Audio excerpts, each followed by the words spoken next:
How many guys like to frog fish? Exactly, that's what I'm talking about. Where's I got my laser pointer, got my deal here.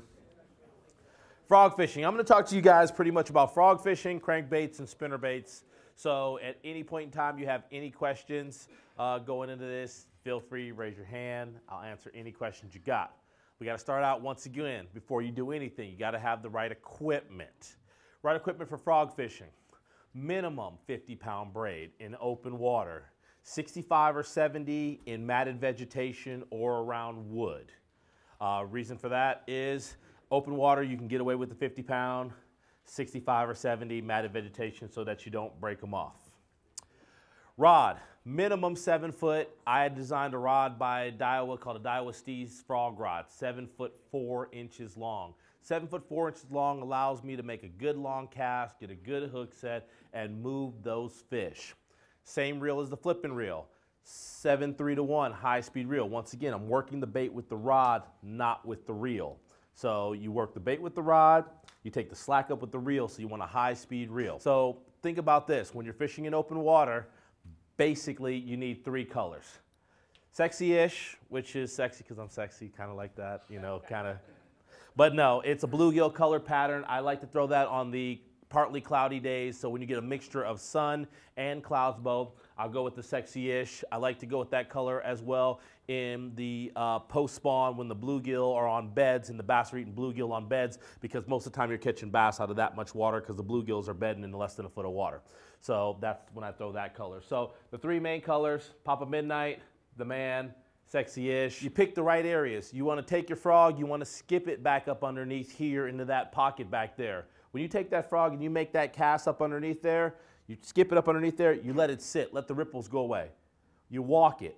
The one thing about the frog is I created a frog that walks. And so when I say walks, it's actually going to look like a zero spook basically, but it's going to swing a lot tighter. So it sits there to go, shoo, shoo, shoo, and it only moves a couple of inches when I make it walk.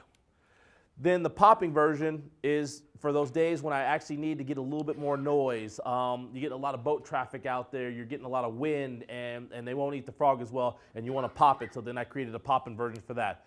But you want to skip your frog back up underneath there. Take a couple of walks with it, let it sit back up underneath there. You want to throw your frog back here, walk it across this point. You want to throw your frog right on the front of this point. You want to throw your frog back into this pocket here. You want to cover the areas with your frog, and you want to walk it and let it sit. Like if I skip it back here, I'm going to walk it and let it sit right here. Now you talk about the green leafy stuff. You don't play tic-tac-toe. You fish it through all of this stuff. I will come and I usually will start, if there's an open area this way, I'll make casts down it this way and then work and make short pitches into it going that way. You want to key in the spots where the grass doubles up. You know, like you got this type of grass and this type of grass comes together. Well, there's a little point there. There's a little point there. Those are going to be ambush places for the fish. One thing about grass, when it grows, is it's going to, when you get one type of grass and another type of grass, there's going to be a space there or a line there of where that grass isn't growing in between there. And so a lot of fish will sit on the middle of that hole waiting for something to come through.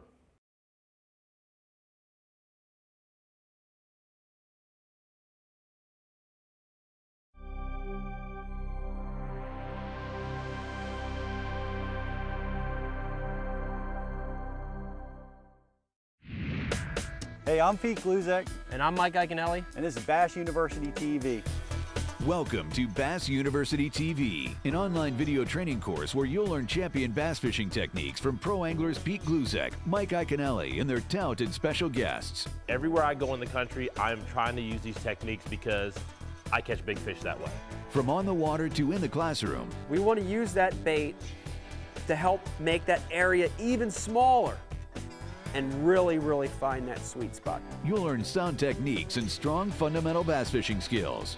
You want something that's got a nice limber action, that's going to allow you to build pressure and keep those hooks pinned against that fish's mouth.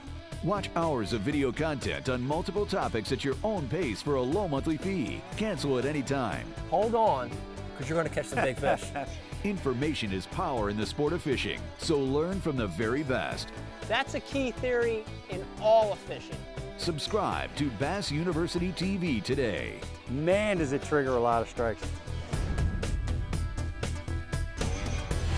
Here's the part that you're not going to hear anywhere else. This is the Bass University TV exclusive.